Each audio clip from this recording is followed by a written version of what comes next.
The overseer's hat was the first thing they saw that morning, a dark sentinel spinning against the dawn. The man himself was in a rage, but the slave he hunted, Isaiah, was gone. They say he vanished into the Mississippi mist, leaving only this impossible calling card. But the other slaves knew better.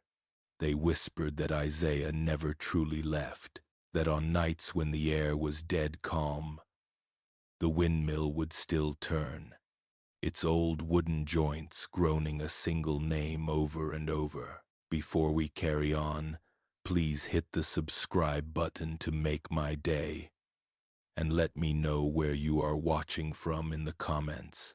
The story begins on a Tuesday in the suffocating heat of a Mississippi summer in 1852. Dawn had broken hours ago, but the sun remained a hazy, indistinct smear of white behind a thick blanket of humidity. On the Sterling plantation, the air itself felt like a weight, pressing down on the endless rows of cotton that stretched to a shimmering horizon. It was an air thick with the smell of damp earth, the sweet, cloying scent of cotton blossoms, and the metallic tang of human sweat. In the fields, figures moved with a practiced, rhythmic slowness, their bodies bent, their hands working tirelessly through the prickly boles. Among them was Isaiah Washington. He was a tall man, built with the kind of dense, powerful muscle that comes from a life of relentless labor. Yet, it was his eyes that set him apart. They were intelligent, watchful, and held a stillness that seemed to absorb everything around him without betraying the fire that simmered deep within his soul. He worked with a steady, efficient pace, his large hands plucking the cotton with a precision that wasted no movement.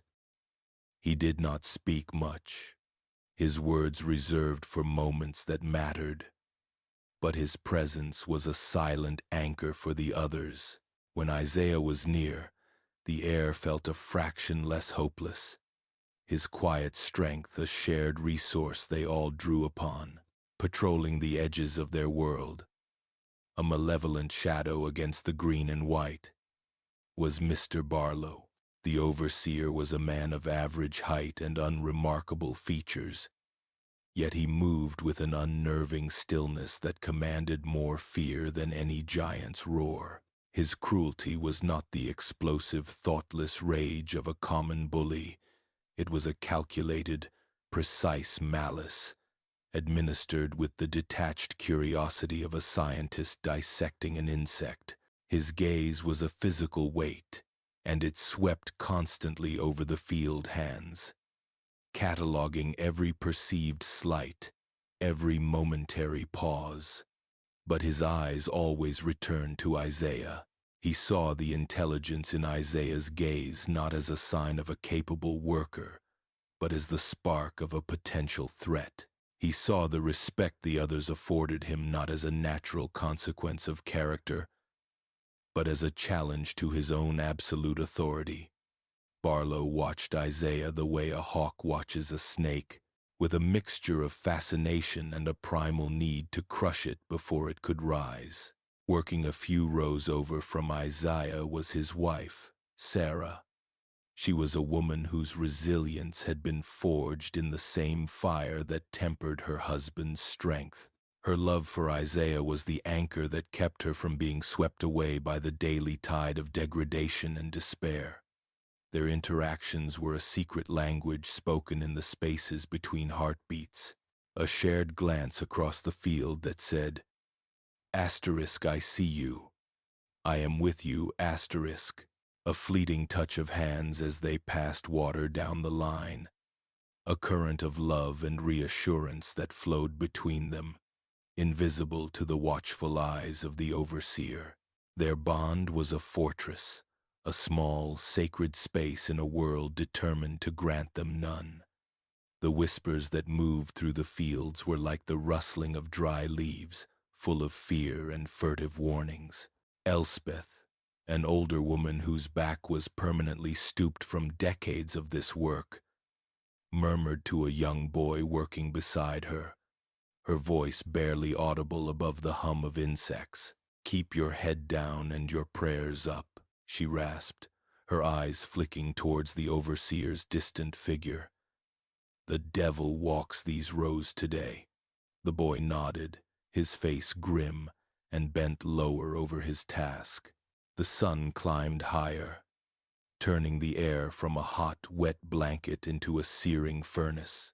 An elderly man named Joseph, his face ashen and beaded with sweat, began to falter. His movements grew clumsy, his breath coming in ragged gasps. He stumbled, catching himself on a cotton plant, his legs trembling violently. He was succumbing to the heat, a common and often fatal affliction in the fields. Without a moment's hesitation, Isaiah moved. He straightened up, his own thirst a burning coal in his throat, and walked to the old man. He uncorked his own meager water ration, a small gourd filled that morning, and pressed it to Joseph's lips. "Drink, old man." Isaiah's voice was low but firm.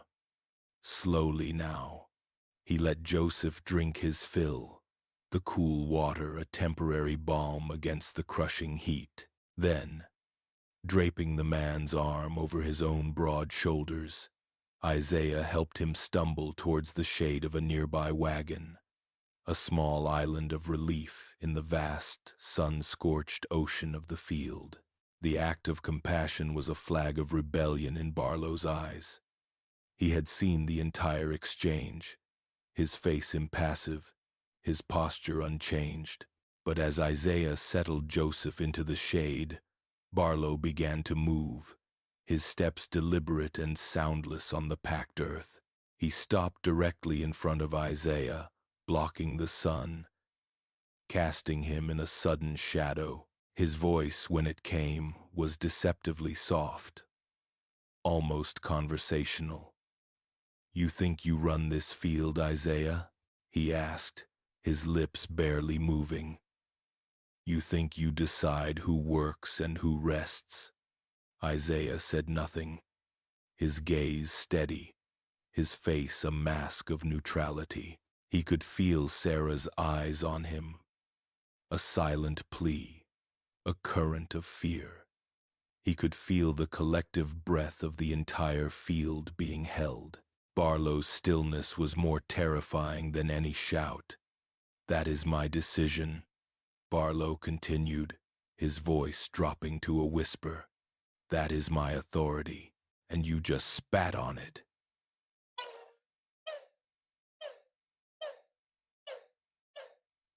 He gestured with a flick of his chin to two burly field hands standing nearby. "Hold him." The two men hesitated, their eyes wide with fear, looking from Barlow to Isaiah. Now, Barlow's voice was like the crack of a whip. Reluctantly, they moved, each taking one of Isaiah's arms. They were strong men, but they felt the unyielding power in Isaiah's frame, the coiled strength he refused to unleash. Barlow uncoiled a leather strap from his belt. The punishment was not for breaking a rule. It was for daring to be a man. It was a lesson, a piece of theater for the entire plantation to witness. He delivered the blows with a methodical, unhurried rhythm, each strike precise and brutal. The sound echoed in the suffocating silence of the field. Sarah was forced to watch, her hands clenched into fists at her sides, her face a stoic, unreadable mask that hid a universe of agony. She did not look away. She would bear witness. She would be the vessel for this memory, for this injustice. Through it all, Isaiah did not cry out. He did not beg or struggle. He absorbed the searing pain, his body rigid, his jaw clenched. His eyes, however, were not on Barlow. They were fixed on a point in the far distance, beyond the fields, beyond the pain.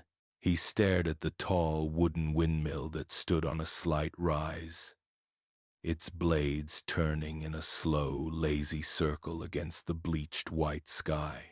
It was the only thing that seemed to move with any freedom in the suffocating heat. The image of it, the slow, steady spin, the creak of its joints, became seared into his mind.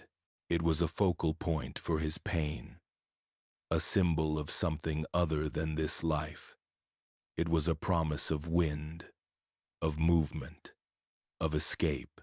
That night, the sliver of a moon offered little light, and the air in their small, bare cabin was cool and still. Sarah said nothing as she gently tended to Isaiah's wounds. The welts on his back were angry and swollen, a testament to Barlow's calculated cruelty. She dipped a cloth in cool water and pressed it to his skin, her touch a language of its own. It spoke of love, of shared sorrow, of a defiance that could not be beaten out of them. She crushed herbs between two stones, creating a poultice whose earthy scent filled the small space, and carefully applied it to the broken skin. No words were needed. Their silence was a shared sanctuary, a space where their pain and their love could coexist without the need for explanation. Isaiah lay still on the thin pallet, the cool cloth a small mercy against the fire on his back. But his mind was a raging storm. The humiliation of the day was a physical weight in his chest, heavier than any strap. It was the calculated destruction of his dignity in front of his wife, in front of his people, that festered in his soul. He thought of the stories his father had told him, whispered in a cabin just like this one, so many years ago. Stories of a star in the north that never moved, a beacon for those brave enough to follow it.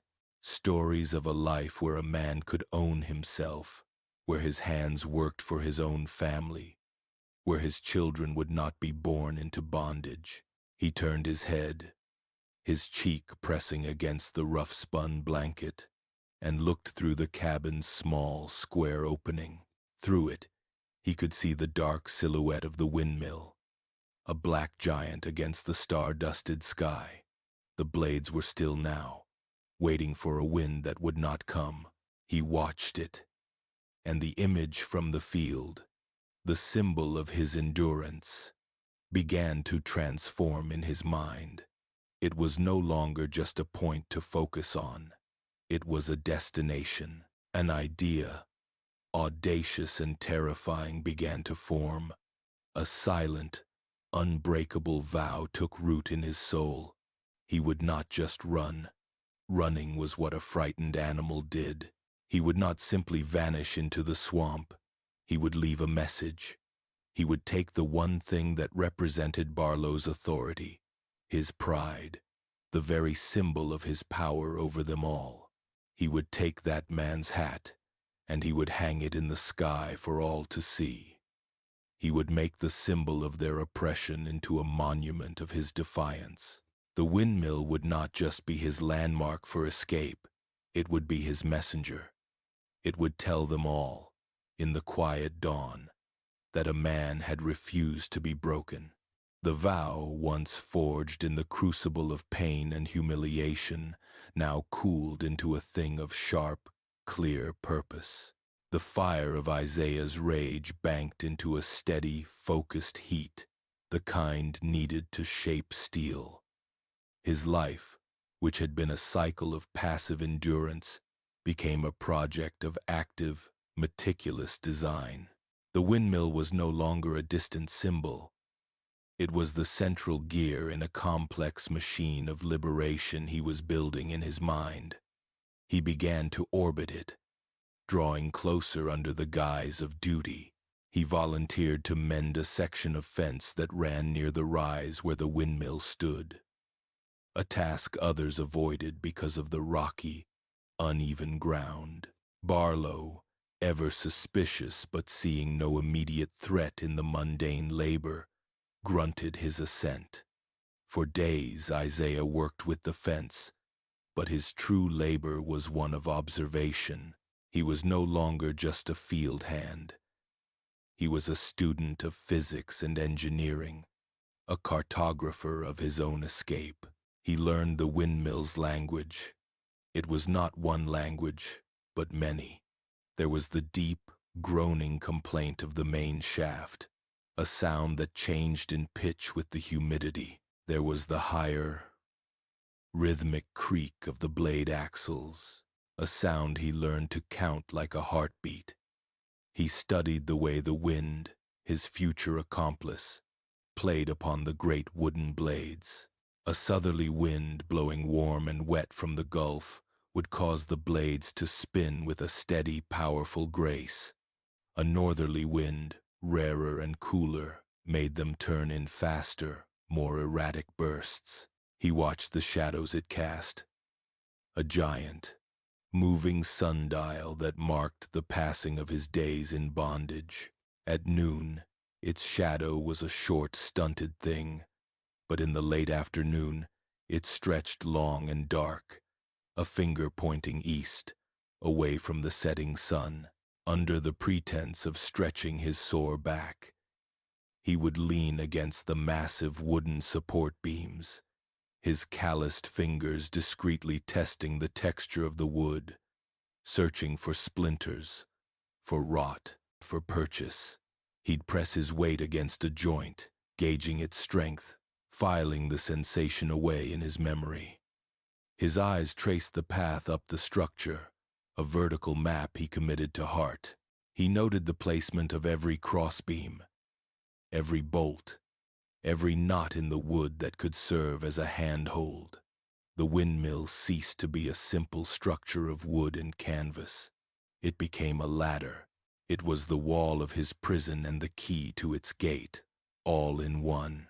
He felt a strange, secret kinship with the groaning giant, as if it were a silent conspirator, waiting patiently for him to learn its secrets before it would help him fly. It was a lonely, one-sided conversation.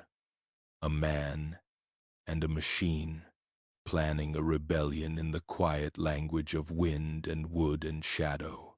His plan required more than just mechanical knowledge. It required the wisdom of the land itself. For that there was only one person to see. He sought out Old Man Hemlock. Hemlock was the oldest soul on the Sterling plantation, a man whose skin was like wrinkled leather and whose eyes seemed to hold the memory of every season, every flood, and every sorrow the land had ever known. He was rumored to have been born on this very soil, and was said to possess a knowledge that ran deeper than the roots of the oldest cypress trees. Whispers claimed he had helped others, in years long past, disappear into the vast, unforgiving swamps that bordered the plantation. Isaiah found him sitting on the porch of his small cabin, mending a fishing net, his gnarled fingers moving with a slow, practiced grace. Isaiah did not approach him with a direct question.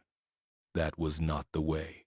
He sat nearby, picking up a stray piece of twine, and began to help, their hands working in a shared, silent rhythm. After a long while, with the sun beginning to dip low and the air filling with the drone of evening insects, Isaiah spoke, his voice low. "A man gets a thought to travel," he said, his eyes on the net in his hands.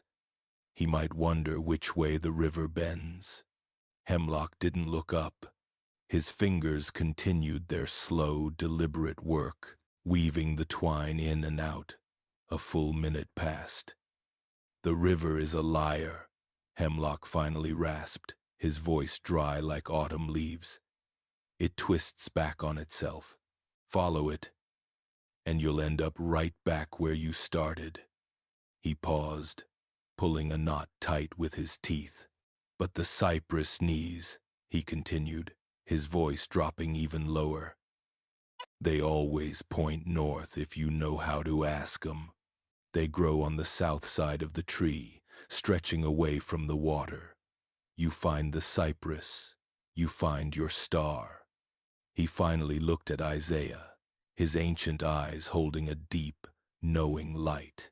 He reached into a pocket of his worn trousers and pulled out a small, leather pouch, tied shut with a piece of sinew.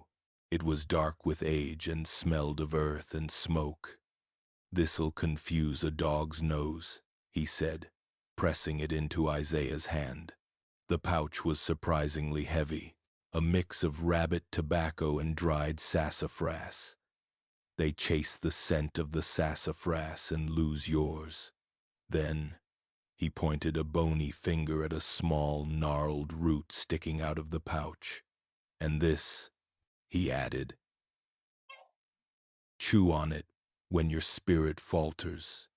It tastes of the earth, reminds you what you're fighting for." Isaiah closed his hand around the pouch, the leather warm against his skin. It was more than just herbs. It was a blessing. It was the land itself, offering its protection. The change in Isaiah did not go unnoticed. Barlow, whose senses were honed to detect the slightest shift in the atmosphere of his domain, felt it like a change in barometric pressure, the simmering defiance he had tried to beat out of Isaiah. The anger that had been a familiar and almost comforting presence was gone.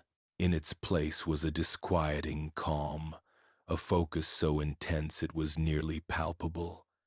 It was the stillness of a predator, not of a broken beast, and it made Barlow deeply uneasy. He began to watch Isaiah with a renewed, obsessive focus, searching for a crack in the new facade.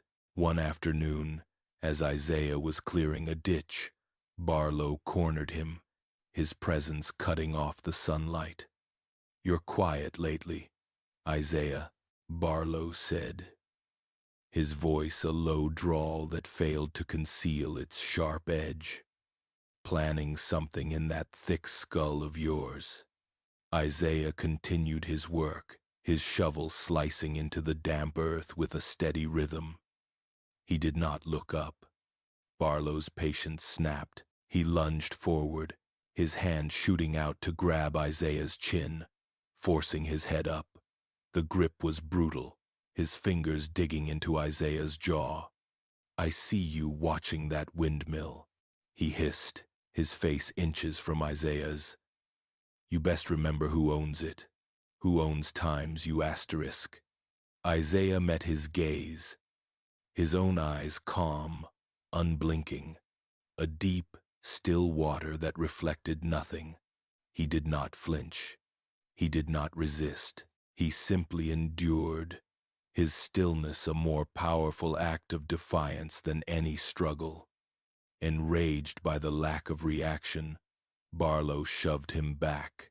"I want this section cleared by sundown," he snarled, gesturing with his whip to a nearby patch of land, a dense, tangled mess of thorny brush and deeply embedded roots that would take 3 men 2 days to clear. Every root, every stone. It was an impossible task, a punishment designed to break him, to force him to fail and beg for mercy. Barlow expected to see despair, to see the calm shatter. Instead, Isaiah simply nodded once, picked up his shovel, and walked towards the plot of land. All afternoon, Barlow watched from a distance as Isaiah worked. He was not a man. He was a machine. He moved with a relentless, almost inhuman determination, his muscles bunching and releasing, his body covered in a sheen of sweat that mixed with the dirt. He did not pause. He did not slow. The sun began to dip towards the horizon, painting the sky in shades of orange and purple. Just as the last sliver of light vanished, Isaiah threw the last root onto the massive pile he had created. He stood for a moment, his chest heaving, and then turned and walked back towards the cabins, leaving Barlow standing alone, staring at the cleared patch of earth. The overseer's face was a mask of fury. Isaiah's success had not eased his paranoia, it had confirmed it. A man who could do that was a man nursing a secret strength, a dangerous strength. The line between success and disaster was as thin as a spider's thread. Isaiah was reminded of this a few evenings later. He had slipped away to the edge of the woods, a place where the cultivated fields gave way to the wild tangle of the swamp. He was gathering Spanish moss, not for bedding, but to create a false trail, another layer of deception for the hounds he knew would come. He worked quickly, pulling the gray, stringy moss from the low-hanging branches of a live oak, his senses on high alert. The snap of a twig behind him sent a jolt of pure adrenaline through his body. He spun around, his heart hammering against his ribs. It was Luke, a younger man known for his timid nature and his desperate fawning attempts to stay in the overseer's good graces. Luke's eyes were wide, darting from the bundle of moss in Isaiah's hands to the darkening woods behind him. Fear and a dawning, horrified understanding washed over his face. "What you doin', Isaiah?" Luke whispered, his voice trembling. "You can't. He'll kill us all. He'll make an example of everyone." Isaiah's mind raced. A threat would only send Luke running straight to Barlow. Pleading would show weakness. He had to use the one tool he had left, his reputation for quiet wisdom, the very thing that made Barlow see him as a threat. He forced himself to remain calm, his posture relaxed, his breathing even. He offered Luke a slow, sad smile. "It's for old man Hemlock," Isaiah said, his voice calm and steady. He held up the moss. "He says a sickness is coming with the autumn rains, a fever of the lungs. He's preparing remedies, poultices. This moss, when boiled, helps a body to breathe." He fabricated the story with a chilling believability, weaving in details he knew would resonate with Luke's own fears. He spoke of the way the air was changing, of a similar sickness that had swept through a neighboring plantation the year before. Luke stared at him, his fear warring with his desire to believe. An escape attempt meant terror, punishment, death. A story about fending off sickness, however, was about survival, about community. It was a narrative he could accept. "A sickness," Luke stammered. I didn't hear." "Hemlock sees things others don't," Isaiah said gravely. "He asked me to be discreet. No sense in scaring folks before we have to."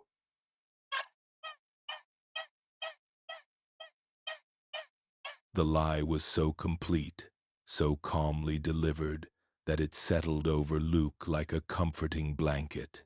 The terror in his eyes subsided, replaced by a look of concern.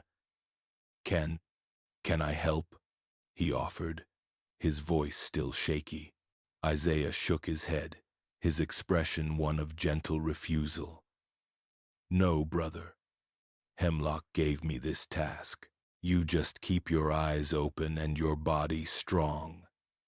He placed a reassuring hand on Luke's shoulder for a brief moment. "Go on now. It's getting dark." Luke nodded, relieved, and hurried back towards the cabins. Isaiah watched him go, the calm facade melting away to reveal the cold sweat on his own brow. He was truly alone in this. The trust of his people was a weapon he had been forced to turn against them, and the knowledge of it was a heavy stone in his gut. The days that followed were a strange, tense ballet of deception and preparation. Isaiah moved through his waking hours with the same outward calm, But inside, a new and frantic clock was ticking. The change was in Sarah.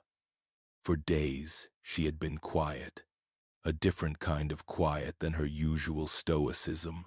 It was a withdrawn silence, a turning inward that worried Isaiah more than any outburst could.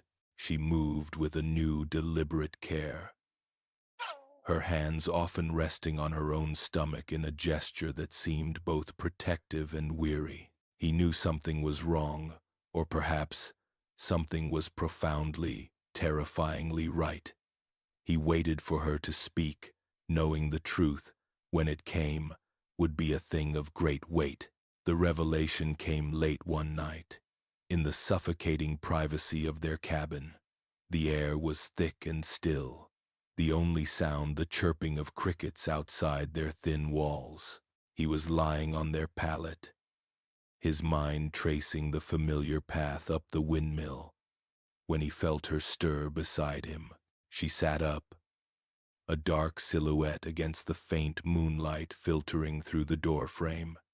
"Isaiah," she whispered, her voice so soft it was almost part of the night itself. He turned to her, his heart suddenly heavy with premonition. She took his large, calloused hand and placed it on her belly. At first, he felt nothing but the warmth of her skin, the soft cotton of her dress. Then, she pressed his hand down gently, and he understood.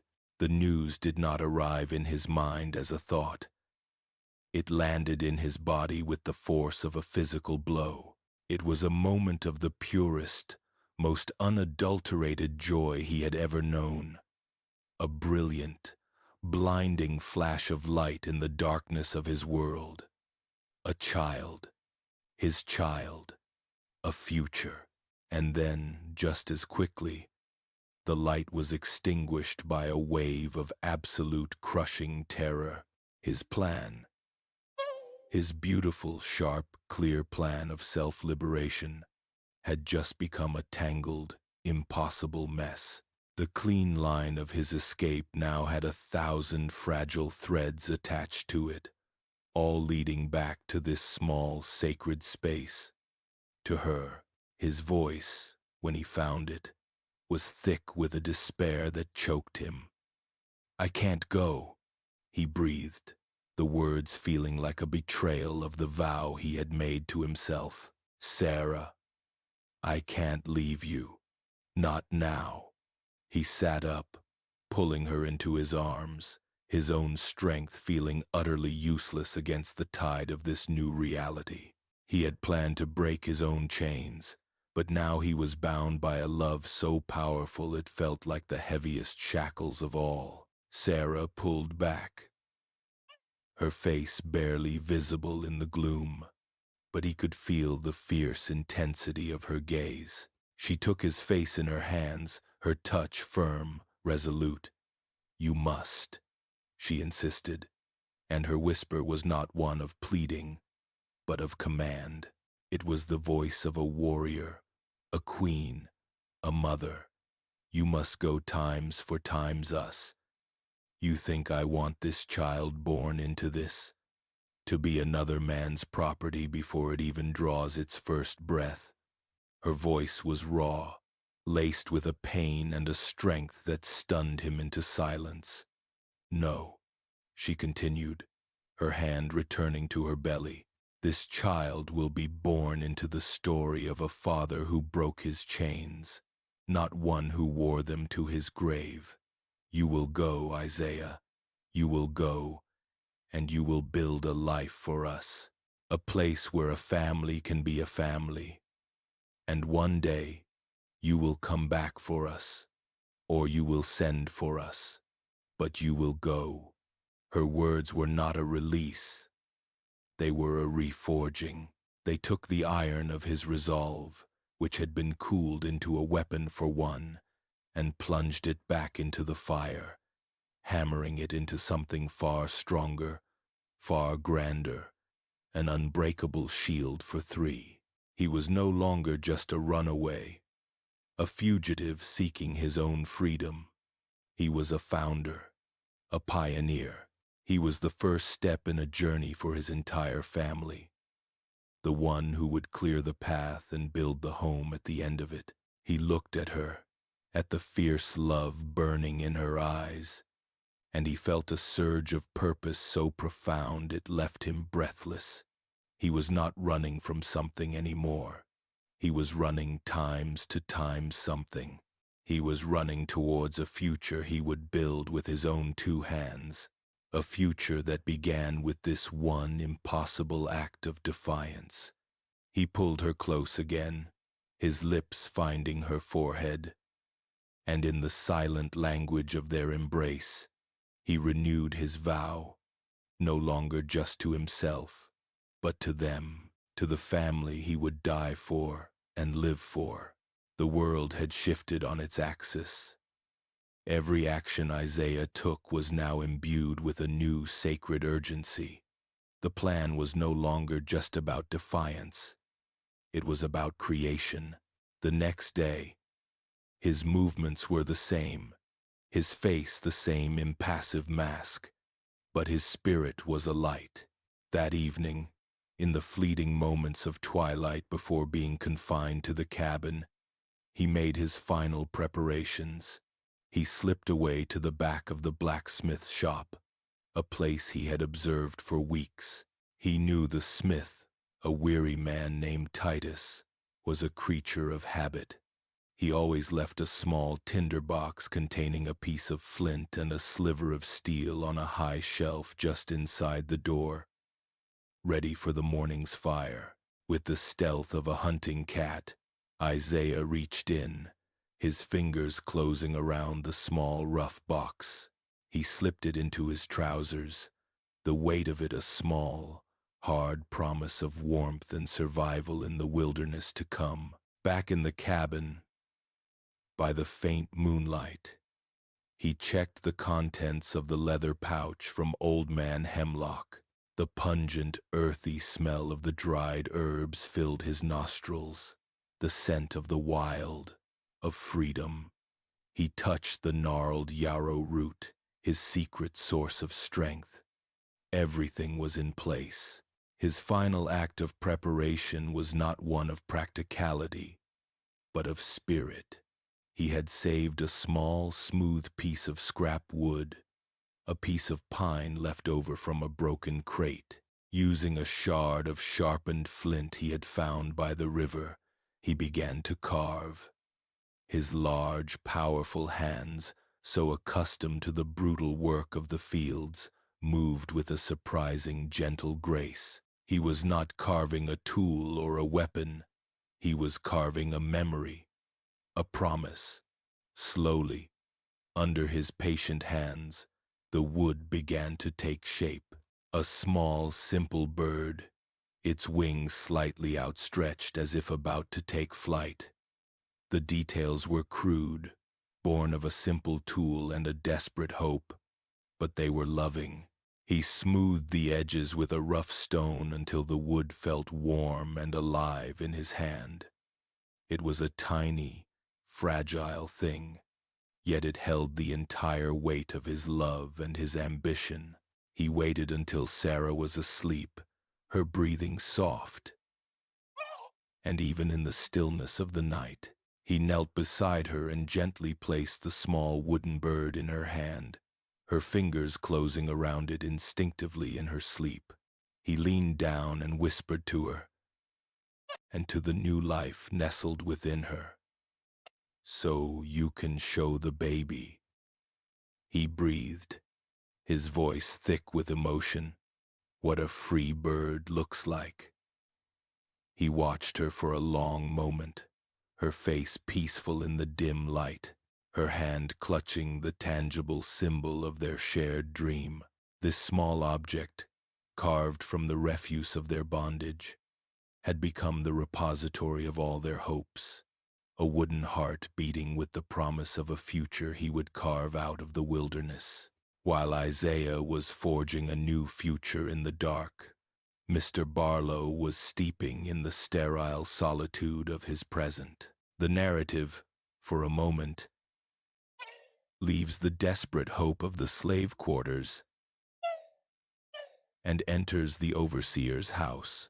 It was a place of relative comfort, with solid walls, a real bed, and glass in the windows. But it was a hollow comfort. The house was sterile, obsessively neat, and profoundly lonely. It was a house, not a home. Barlow sat at his dining table, eating his supper alone. A young, terrified house slave named Mary had served him, her movements quick and silent, her eyes fixed on the floor, her only goal to become invisible. Barlow ate with the same methodical precision he applied to everything, his knife and fork moving with quiet efficiency. He was a man who commanded absolute fear from everyone around him. But he had no love, no friendship, no companionship. His power was his only friend, his only lover, his only identity. It was a cold and demanding partner. After his meal, he sat on his porch for a time, smoking a pipe and staring out into the darkness. He wasn't admiring the stars. He was surveying his kingdom, the dark, silent fields where his subjects slept. He felt a grim satisfaction in the silence. It was the silence of control, of absolute dominion. He went back inside and began his nightly ritual. He meticulously cleaned the mud from his boots, scraping every last speck of dirt from the leather, polishing them until they shone dully in the lamplight.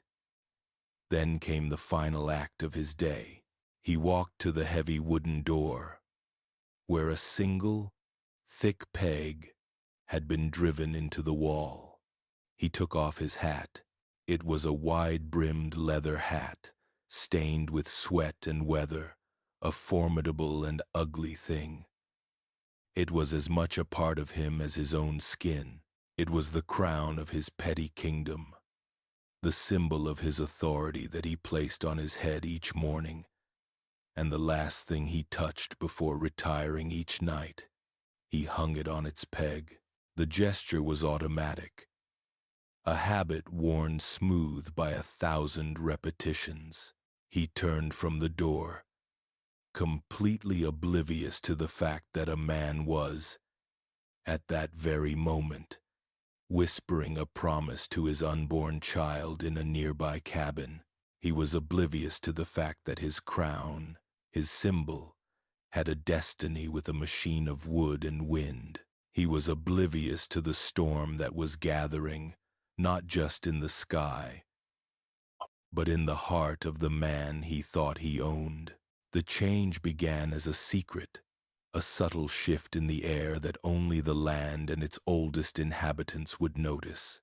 The incessant, high-pitched drone of the crickets began to falter, replaced by an expectant silence.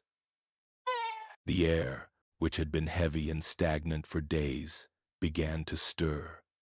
A low whisper moved through the cotton fields, rustling the dry leaves, a sound like a sigh.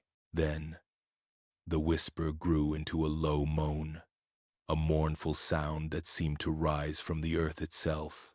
The sky, which had been a clear, star-dusted canvas, began to cloud over from the west, a dark, bruised purple stain spreading across the night. The weather was turning. The coming storm was a mirror to the tension that had been building on the plantation for weeks. It was the physical manifestation of all the unsaid fears, the secret hopes, and the simmering rage. In the slave quarters, people began to stir, woken by the growing voice of the wind. They moved with hurried, anxious motions, securing the loose boards on their cabins, pushing rags into the cracks in the walls. The wind rattled the door of Isaiah and Sarah's cabin, a persistent, impatient drumming. Inside, they were both awake. The time had come. There were no more words to say. They had said everything that mattered in the silent hours of the night. They stood near the door, the wind whipping through the cracks, carrying the scent of rain and damp earth. Isaiah reached out and pulled her to him, holding her one last time. It was a look of profound, aching love, of a pain so deep it had no sound, and of a promise that transcended the storm and the distance that was about to separate them. He released her and knelt, placing his hand gently on her belly. A final, tender farewell to the child he would not see for months, or years, or perhaps ever. He pressed his cheek there for a moment, a silent communion with the future. A low, distant roll of thunder echoed across the sky, a deep, guttural growl that seemed to shake the very foundations of the world. The first heavy drops of rain began to fall, fat, cold drops that splattered against the roof like thrown stones. This was his signal. This was his cover. He rose, gave Sarah one last, lingering look, a look that he would carry in his memory for the rest of his days. Then he slipped out of the cabin door, and the growing darkness, the howling wind, and the falling rain swallowed him whole. The storm, in all its fury, had finally begun. Isaiah was no longer a man.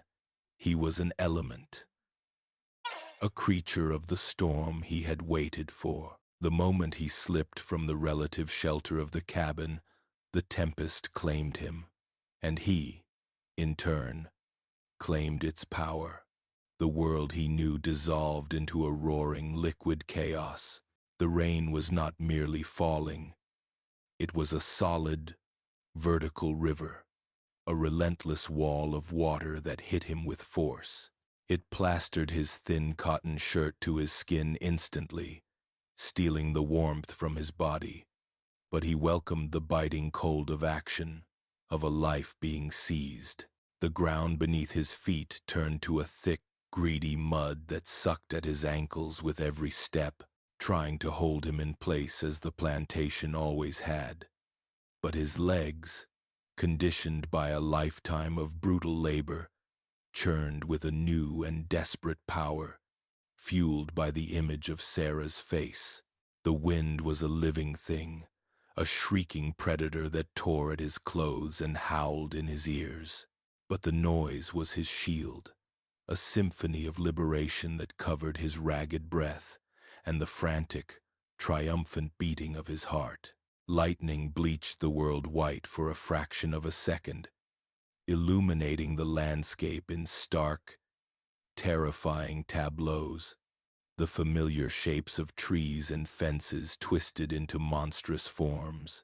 Each flash was followed by a deafening crack of thunder that was not a sound but a vibration in his bones. He used the flashes to orient himself, his mind working with a speed he had never known. His entire being focused on this one task. He navigated by memory and instinct, a phantom moving through the apocalypse. He kept to the tree line, a darker shadow within the greater darkness, moving past the silent, hulking shape of the stables, the familiar smell of wet hay, a fleeting landmark. He was no longer Isaiah the slave, a piece of property. He was a force of nature, as wild and determined as the tempest, a man shedding his old skin and being reborn in the heart of the storm, every drop of rain washing away the years of submission. He reached the edge of the small clearing where the overseer's house stood, a squat, dark shape against the storm-racked sky. The windows were black, lifeless eyes staring into the maelstrom. This was the most dangerous part of his journey, a den of sleeping evil, where a single mistake meant a death too horrible to contemplate. The tension that had been a low hum in his body now sharpened into a high, piercing note. His heart hammered against his ribs in time with the thunder, a frantic drumbeat of fear and adrenaline.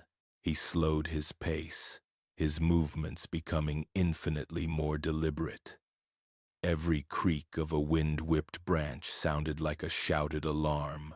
He crouched behind a large azalea bush, its leaves thrashing wildly, and he listened, straining his ears past the roar of the wind for any sign of movement within the house. There was nothing but the storm's fury. A dog, chained somewhere in the back, let out a single frantic bark that was immediately swallowed by a deafening clap of thunder. The sound erased from the world. Isaiah took it as a sign. He moved from the cover of the bush. A ghost gliding over the saturated lawn. He reached the porch steps, his hands slick with rain, and pulled himself up, creeping across the wooden planks, which groaned softly under his weight. He reached the door, his hand, trembling slightly, closed around the cold metal latch. He held his breath, the world narrowing to this single point of contact. He lifted it with painstaking slowness. The latch cleared its housing with a faint metallic click, lost in the wind. The door opened with a barely audible groan that sent a jolt of ice through his veins. He didn't open it wide, just enough to slip his arm into the darkness beyond. The air inside was warm and smelled of stale tobacco and Barlow's sour presence. His fingers, numb with cold, fumbled in the darkness, searching for the peg on the wall. Then they found it, and the familiar rough texture of the leather. He grasped the hat, and for a sickening second, he could feel the lingering warmth of his enemy's head. With a surge of revulsion and triumph, he pulled it free, backed away, and pushed the door closed. It swung shut with a soft thud. He had it, clutched in his hand. He held the symbol of his oppression, a trophy of his own liberation. He had stolen Barlow's crown. Clutching the hat, Isaiah turned from the house and ran, his feet pounding a reckless rhythm against the mud, his destination now singular and terrifying. The windmill. It loomed before him, no longer a distant landmark but a monstrous churning giant against the lightning-seared sky. It was a terrifying sight, a groaning beast whose four massive blades were spinning with a frightening, uncontrollable speed. The storm was not just moving them, it was trying to tear them from their hub. The entire structure shuddered with the strain, and the sound it made was not the familiar creak of his daydreams, but a deep, agonized groan, the sound of wood and iron being pushed to their limit. This was the ladder he had chosen.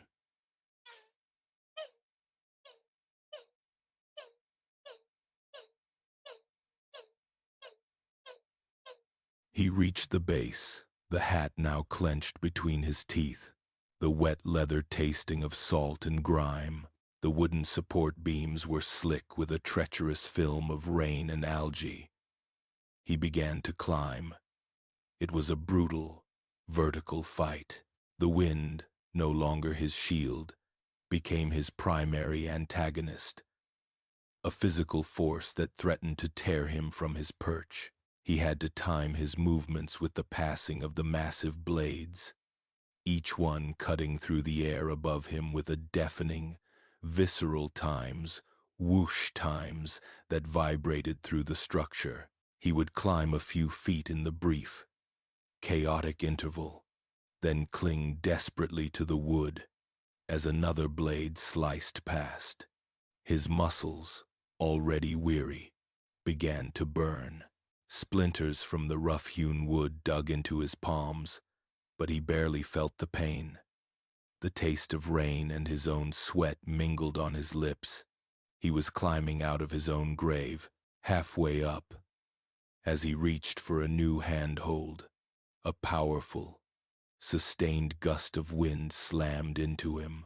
It ripped his feet from their purchase, and for one horrifying eternal moment, he dangled by his hands alone, his body swinging wildly over the darkness below. His grip, slick with rain, began to fail. The muscles in his arms and shoulders screamed. This was it, he thought, the end. But then the image of Sarah's face, fierce and resolute, flashed in his mind. He thought of the child, with a guttural roar that was torn from his throat and stolen by the wind. He found a new reserve of strength, swung his body back towards the beam, and found a new, desperate hold with his feet. He clung there, his chest heaving, before continuing his ascent. He reached the central axis, the very heart of the storm. Here, the noise and motion were a dizzying, overwhelming vortex. The world was a blur of spinning wood, shrieking wind, and driving rain. He was perched at the top of his world, at the very center of the chaos, a place where no man was ever meant to be. The massive wooden gears and shafts groaned and shuddered just inches from his face, the entire mechanism threatening to fly apart. He clung to the main support beam, the vibrations running through his body, making his teeth ache. This was the moment. All the planning, all the pain, all the fear had led to this single, insane act.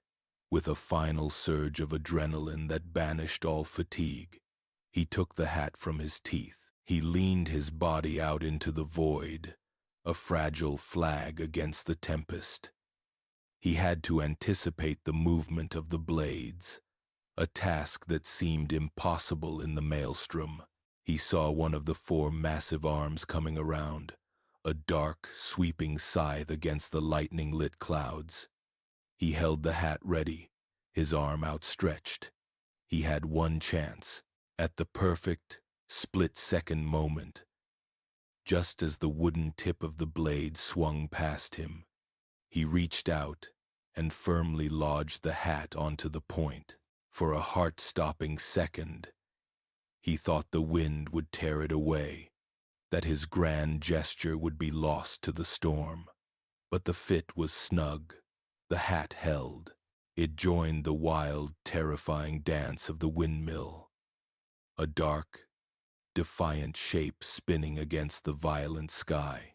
Isaiah clung to the structure for a moment, his body trembling with exhaustion and exhilaration, watching his impossible message spin and spin.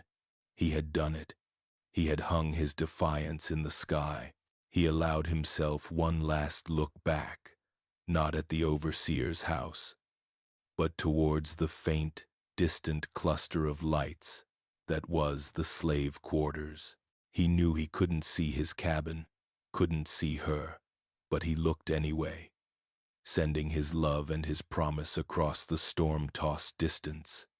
Asterisk, I am free, Sarah, for us. Asterisk. Then, he turned his face to the north. The fight was not over. It had just begun. He began his descent, not down the side he had climbed, but down the opposite side of the windmill, the side that faced the swamp, the side that faced freedom. He moved with a new, desperate speed, and when his feet touched the soft, waterlogged earth, he did not pause. He ran, disappearing into the tangled darkness of the cypress swamp, swallowed by the storm and the vast, terrifying, beautiful promise of a new life. The storm broke as suddenly as it had begun.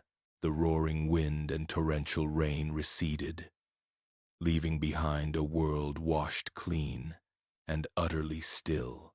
Dawn arrived not with a fiery announcement, but with a soft, pearlescent light that filtered through the dissipating clouds, casting a gentle, golden glow upon the sterling plantation. The air, scrubbed of its oppressive humidity, was crisp and cool, carrying the clean scent of wet earth and pine. It was a morning of profound quiet, the kind of silence that follows a great and terrible noise. But the silence was not perfect. A single unnatural sound disturbed the stillness. It was a slow, rhythmic, and mournful creak, a sound of wood complaining under a gentle, unseen weight. A young boy named Daniel, no more than 10 years old, was the first to notice it. Sent to fetch water from the main well, he walked with his bucket swinging, his bare feet sinking slightly into the soft, damp ground.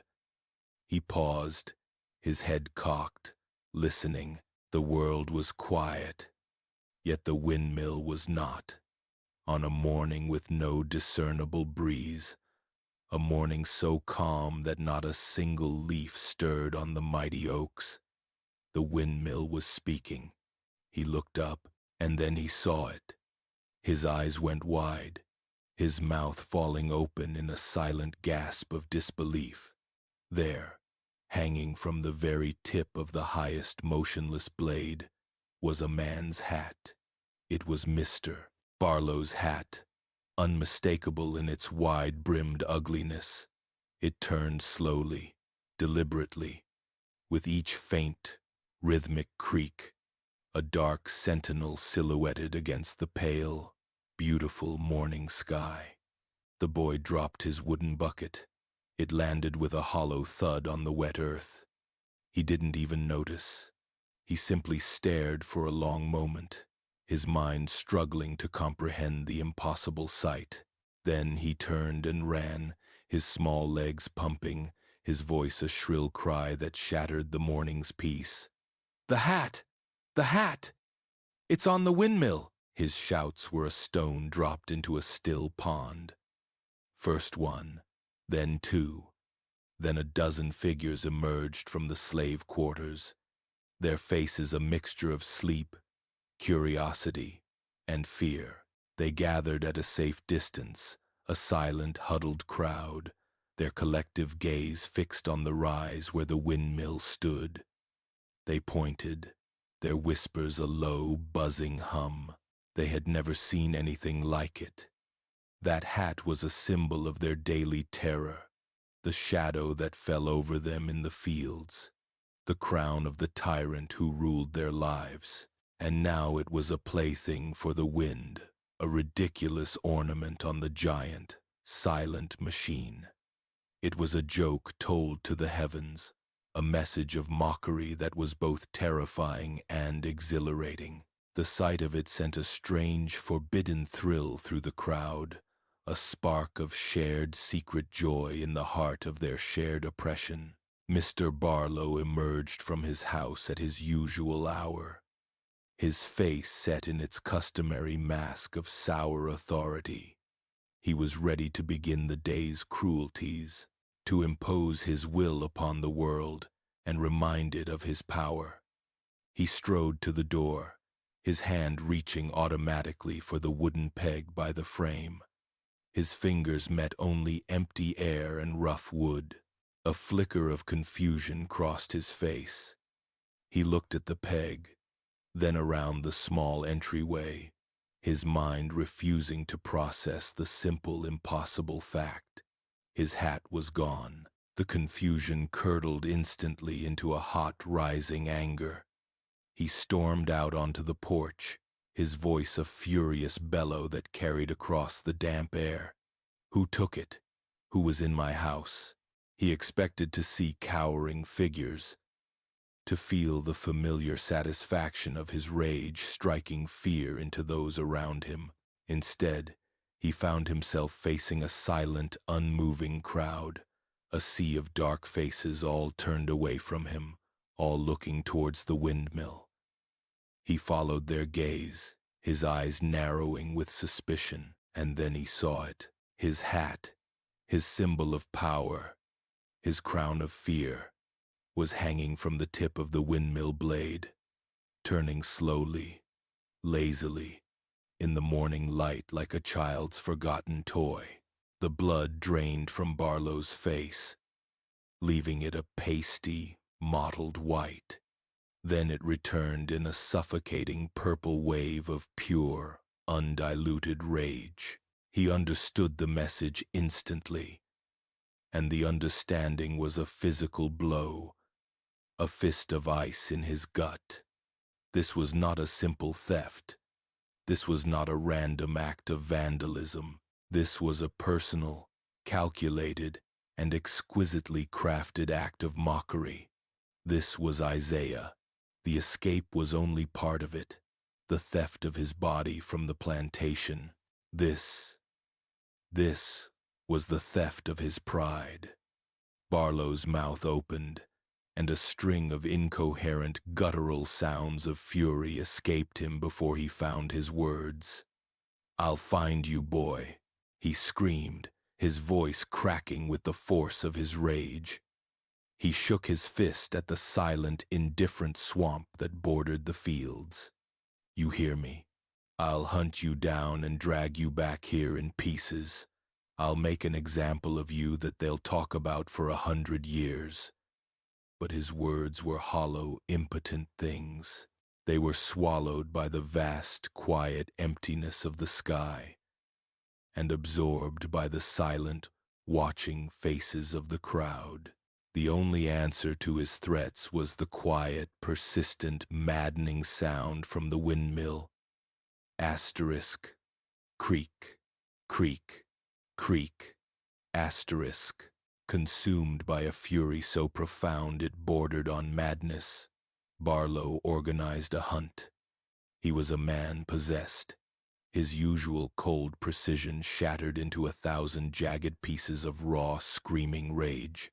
He gathered the best tracking hounds, their lean bodies trembling with eagerness, their bays echoing in the crisp morning air. He deputized 3 other white men from neighboring farms, arming them with rifles and a shared sense of violated authority.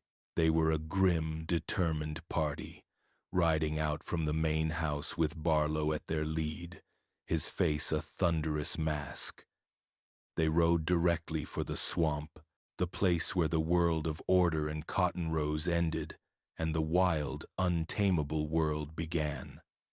They would plunge into that chaos and drag Isaiah out of it. The swamp, however, had other ideas. It was a living entity, and it seemed to have chosen its side in this conflict. The torrential rains of the previous night had transformed the landscape into a treacherous, alien maze. Familiar paths had vanished under murky, brown water. The ground, where it was visible, was a slick, sucking morass, washed clean of any track or sign. The storm had been Isaiah's accomplice, and it had done its work well, erasing his passage as if he had been a ghost. Barlow pushed the party forward relentlessly, his rage blinding him to the futility of the task. He drove the hounds into the tangled undergrowth, shouting encouragement and threats. But the hounds, the finest trackers in the county, were useless. They whined, their noses twitching in confusion. They would catch a scent, bay with excitement, and lead the hunters on a frantic chase for 100 yards, only to end up at a patch of sassafras, its sweet, pungent aroma deliberately smeared on the bark of a cypress tree. They would turn in circles, baffled, the scent of the rabbit tobacco Isaiah had scattered, confusing their delicate senses, masking the human smell they sought. The herbs of Old Man Hemlock were working their quiet magic, turning the swamp into a hall of mirrors for the dogs' noses. The land itself was protecting its own. For hours they crashed through the flooded channels and tangled roots, their horses struggling, their clothes torn by thorns, their faces scratched by low-hanging branches.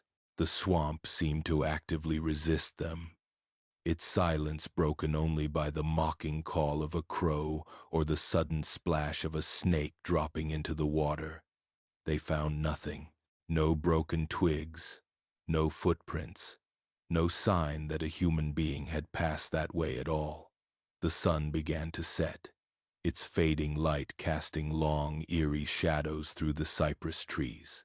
Defeat, heavy and humiliating, settled over the party. They turned back. They returned at dusk, not as triumphant hunters, but as a weary, mud-caked, and defeated procession. Their horses were exhausted, their own faces grim with failure. From the porch of his small cabin at the edge of the quarters, Old Man Hemlock watched them ride in. He had been sitting there all day, waiting, as Barlow dismounted, his face a mask of cold, silent fury. Hemlock's wrinkled lips spread into a slow, knowing, and almost toothless smile. He leaned to the side and spat a long, dark stream of tobacco juice into the dirt. The sound was quiet, but in the stillness of the evening, it felt as loud as a gunshot. The land had claimed its own. That night, the atmosphere in the slave quarters was not one of fear, but of a strange, electric excitement. The air itself seemed to crackle with unspoken thoughts and secret smiles. The story of Isaiah's escape was on everyone's lips, told and retold in hushed, reverent tones in the darkness of the cabins. With each telling, the story grew, shedding the mundane skin of a simple escape and taking on the shimmering wings of a legend. They didn't say he ran away. That was too plain, too small for what had happened. They said the storm had come for him, that the wind had lifted him up and carried him away. They said he didn't just climb the windmill. He had spoken to it, and it had bent its back to help him fly north. The hat was no longer just a hat. It was a sign, a promise. It was proof that Barlow's power, which had seemed as absolute and inescapable as the sunrise, could be challenged. It could be mocked. It could be broken. Isaiah had not just escaped his chains. He had rattled the foundations of the entire system of their bondage. Sarah was the quiet, still center of this swirling storm of stories. She sat in her cabin, the small, smooth wooden bird clutched in her hand, its simple shape a source of profound and secret strength. A small, knowing smile played on her lips, a smile of sorrow and of fierce, unyielding pride. When the other women, their work for the day finally done, gathered around her, their eyes full of questions they dared not ask, she did not speak of her fear or her loneliness. Instead, she began to weave the most powerful and enduring thread of the legend. She drew them close, her voice a conspiratorial whisper that drew them in like moths to a flame. "Listen," she whispered, her gaze directed out the open doorway, towards the dark, silent shape of the windmill on the hill. It was still now, motionless in the windless night. "He ain't gone," she said, her voice filled with a conviction that was utterly mesmerizing. "He's watching over us." She pointed a slender finger towards the dark structure. "On quiet nights, when there ain't no wind, that windmill still turns for him. It creaks his name, so we don't ever forget what a brave man can do." The women fell silent, their eyes following hers to the distant silhouette. They listened, straining their ears in the profound stillness of the Mississippi night. And in the silence, in the space between the chirping of the crickets, they began to imagine it. They imagined they could hear a faint, rhythmic sound carrying on the still air, a whisper from the heart of the wood. Asterisk, I sigh ah, I say ah. Asterisk, the legend was born. Months bled into years, and the seasons turned upon the Sterling plantation. each one washing away a little more of the memory of the man named Isaiah, but polishing the legend he had left behind. The hat, after hanging on its impossible perch for 3 full days, a silent, mocking testament, was eventually brought down. Mr. Sterling himself, a man who cared more for appearances and productivity than the petty dramas of his overseer, ordered it done. A long ladder was built, and a terrified slave was forced to climb and retrieve the symbol of his own oppression. But taking the hat down did not erase the act. For Barlow, the damage was permanent. The windmill, once a simple feature of the landscape, became his personal ghost, a constant, silent accuser. He was a changed man, but not for the better. The cold, precise cruelty that had made him so effective, so terrifying, began to fray at the edges. He became haunted, his gaze often drifting to the windmill, his eyes narrowing as if he were still seeing the hat spinning against the dawn. He started to drink heavily, the sharp smell of whiskey, a constant presence on his breath. His cruelty, once a scalpel, became a blunt, clumsy club. He grew erratic, his punishments becoming sloppy and unpredictable, born of a simmering, unfocused rage rather than calculated control. He lost his unnerving stillness, replaced by a twitchy, nervous energy. The slaves, who had once feared him with a deep primal terror, began to see him for what he was, a broken man, a king whose crown had been stolen and whose authority had evaporated with it. Mr. Sterling, a pragmatist above all else, saw the decline in production, the sullen, simmering unrest that Barlow's erratic behavior fostered. An overseer ruled by fear needed to be fearsome, not pathetic. One autumn afternoon, Sterling summoned Barlow to the porch of the main house. There was no shouting, no grand confrontation. Sterling was calm, his voice devoid of emotion. He simply told Barlow that his services were no longer required. Barlow stood there, stunned into silence, the smell of stale liquor radiating from him. He looked past Sterling's shoulder, his eyes finding the windmill on the horizon, its blades still and silent. He was a man defeated not by a weapon, but by a symbol, undone by the ghost of a man he could not catch. His departure was a quiet, pathetic affair.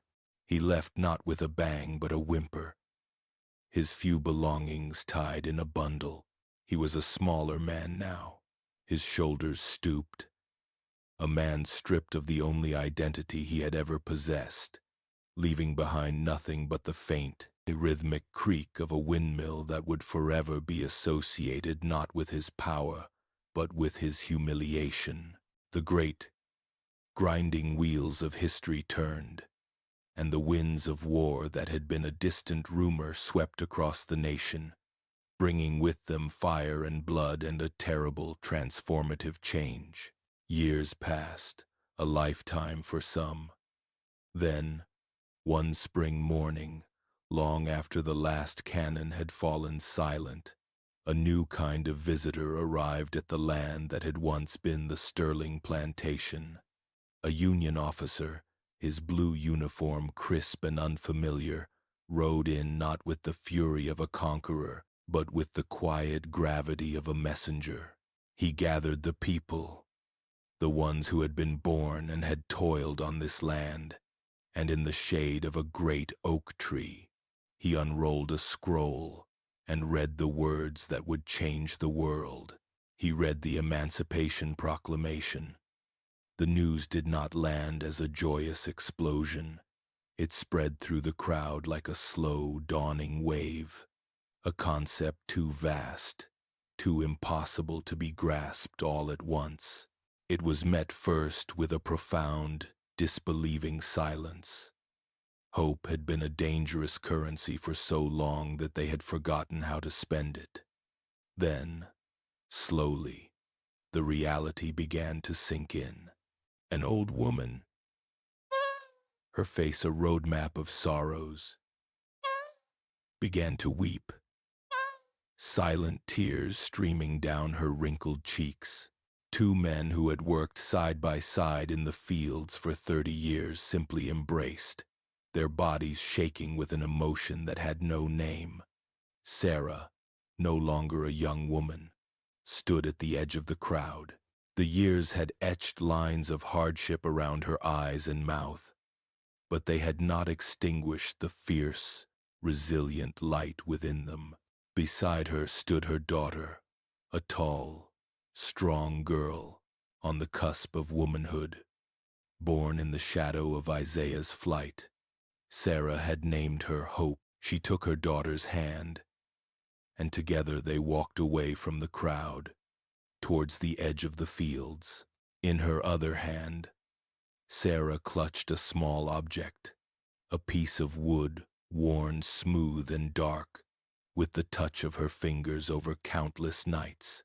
The wooden bird. She looked out at the old windmill, still standing on its rise, a silent, weathered monument to a single act of defiance. Tears began to stream down her face, hot and unstoppable. They were tears of sorrow for all the years that had been lost, for the husband she had never seen again.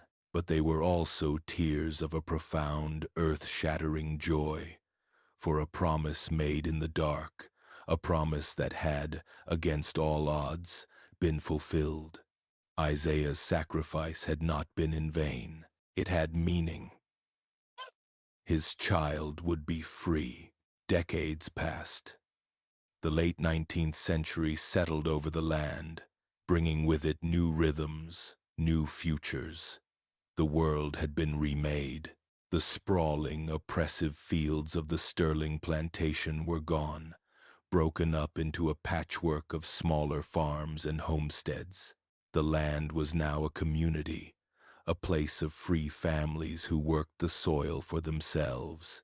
The old plantation house had been torn down, its wood repurposed for barns and fences, its foundations slowly being reclaimed by grass and wildflowers. But the windmill still stood. By a silent communal consensus, it had been left untouched, preserved as a landmark, a monument to their collective history. It was their silent storyteller. On a warm summer evening, as the sun bled brilliant shades of orange and purple across the western sky, a woman sat with her young son under the shade of the same great oak tree where the proclamation had been read. It was Hope, Isaiah's daughter, now a mother herself, her face holding the same quiet strength that had defined her parents. She and her son, a boy with his grandfather's watchful, intelligent eyes, were looking at the windmill. She was telling him the story, the founding myth of their family, of their entire community. He was a ghost in the storm, she said, her voice filled with a soft, reverent music. She had told the story 100 times, yet it never lost its power. The night you were born in my mother's belly, the wind and the rain came for him. He climbed to the top of the world that night, higher than any man had ever been. The boy listened, his eyes wide, captivated, and he put his soul in that windmill, son, she continued, her gaze fixed on the distant structure.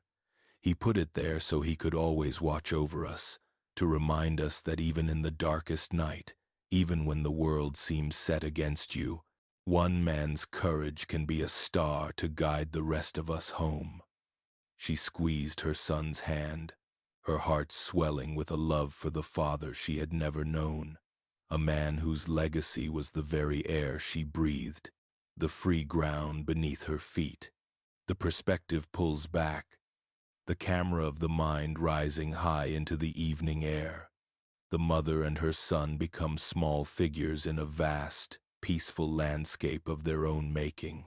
They are no longer defined by the rows of cotton, but by the homes they have built, the families they have raised, the freedom they have claimed. The camera's focus settles on the old, weathered windmill, standing silent and proud against the brilliant tapestry of the sunset. Its canvas is long gone, its wood is gray and splintered, but its form is still strong, still defiant. A gentle evening breeze stirs, rustling the leaves in the trees and carrying the scent of honeysuckle. It is a soft, hesitant breeze, not nearly strong enough to move the heavy, tired blades of the ancient machine. And yet, a sound emerges from the old wood, a faint, rhythmic, and familiar sound, a whisper from deep within its joints. Asterisk creak, creak, asterisk. Isaiah Washington was never seen on that land again. Some say he made it north, that he built a new life, and, after the war, sent for the family he had been forced to leave behind. Others say the swamp, having protected him from his enemies, decided to keep him for itself, that he became a spirit of the wild places. But in the end, the truth of his fate matters less than the truth of his legacy. For generations, the people of that place, his people, have passed down his story from parent to child, and they swear that if you stand by the old windmill on a quiet summer night, when the air is perfectly still and the moon is high, you can still hear it. A whisper on the wind, a promise kept, a name that became a legend. Asterisk Isaiah. Asterisk. The screen fades to black, leaving only the faint, rhythmic, and eternal sound of the creaking wood.